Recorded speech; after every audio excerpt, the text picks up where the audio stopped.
When Kelsey Mitchell's body gave out in the middle of Game 5, the arena went silent.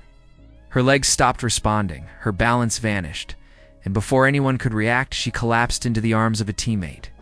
For a few terrifying seconds, nobody knew what was happening. What looked like a routine cramp spiraled into something far more serious.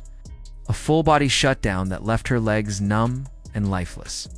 Trainers rushed over, calling for a stretcher, but Kelsey refused. Even as her feet dangled with no blood flow, she demanded to leave the court on her own terms. That moment wasn't just about pain tolerance or pride, it was a snapshot of the extreme limits that professional athletes push themselves to reach when everything is on the line. In the days that followed, doctors revealed the truth. It wasn't dehydration.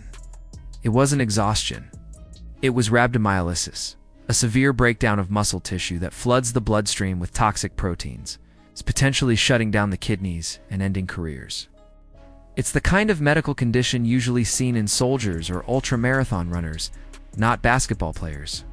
Yet there she was, lying in the locker room after giving everything she had. Her body quite literally rebelling against her will to compete. But what stunned everyone most was what Mitchell said afterward. She told reporters she'd do it all again. That the pain, the collapse, the hospital visit, none of it mattered if it meant she could play for her team one more time.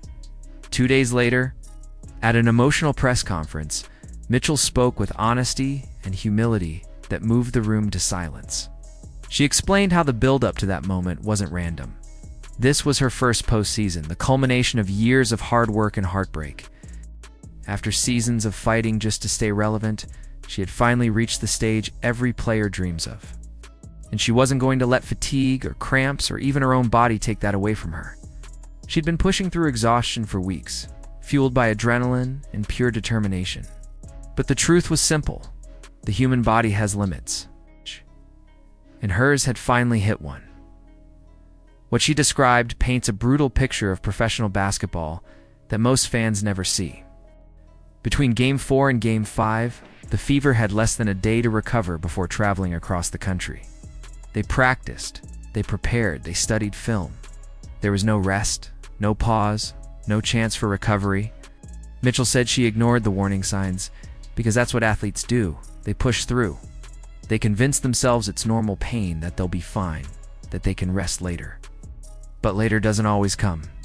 Her body had been sending signals, but in the noise of playoff adrenaline, she didn't listen. When she finally went down, she says the first thing that hit her wasn't fear. It was disappointment. Disappointment that she couldn't help her team finish what they started. She remembered Aaliyah Boston praying over her as she lay motionless. Lexi Hall held her hand. Teammates whispered words of reassurance, refusing to let panic set in. In that moment of crisis, the Fever became something more than a team. They became a family. Mitchell called it the radiation of love. It was a moment where competition disappeared and humanity took over. The doctors told her later how lucky she was. In many cases, rhabdomyolysis causes irreversible damage. Kidneys fail, muscles deteriorate, recovery takes months if it happens at all. For Mitchell, the quick response from trainers and medical staff may have saved her career. Yet she stood by her decision to refuse the stretcher. She wanted to leave the court on her own, not as a victim, but as a competitor. It was a symbolic act, one that fans now see as a defining image of her career. The fighter, who went down swinging. But behind the inspiration lies a more complicated truth.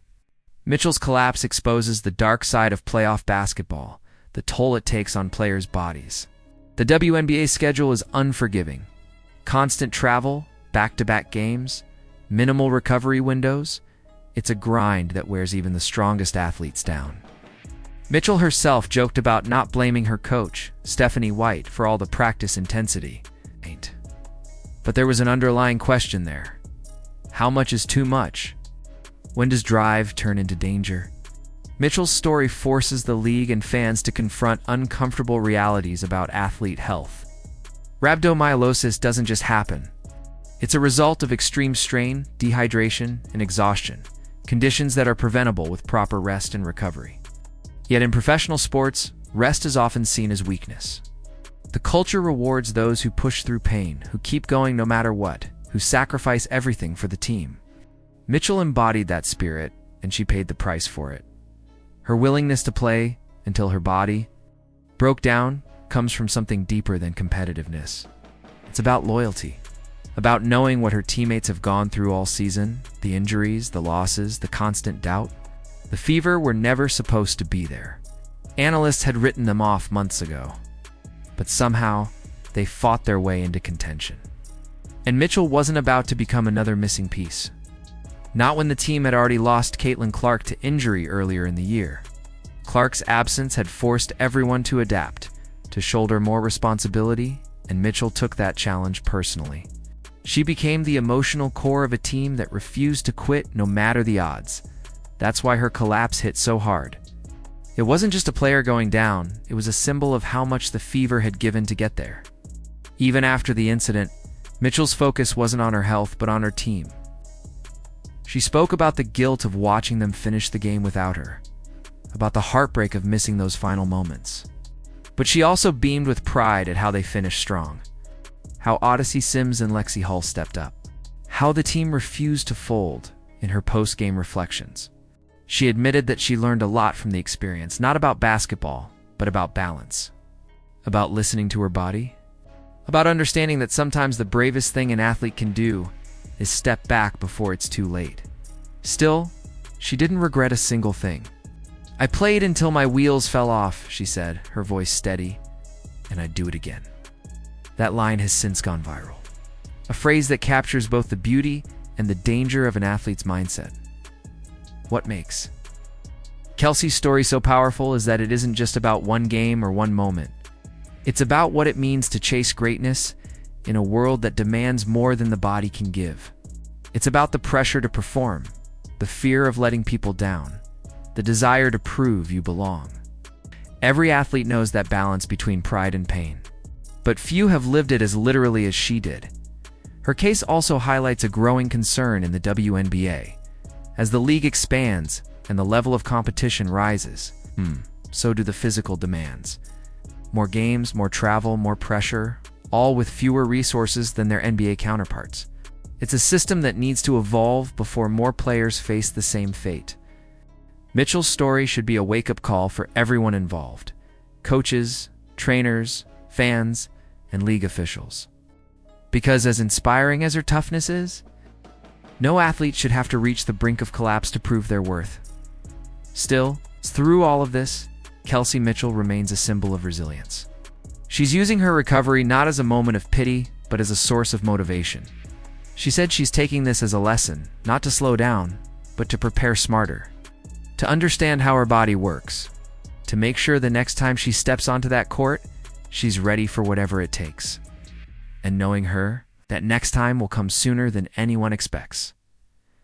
The Fever's season may have ended in heartbreak, but the message they sent was clear. They're building something real.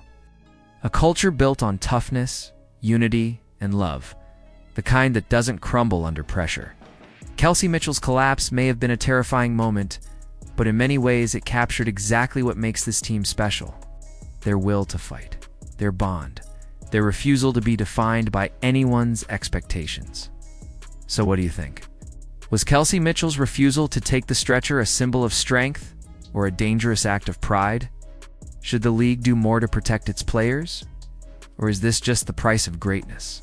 Drop your thoughts in the comments below, because this conversation is far from over. And if you believe stories like this deserve to be heard, make sure to like this video, subscribe, and turn on notifications, because we'll be bringing you more powerful stories from inside the WNBA that the mainstream never tells.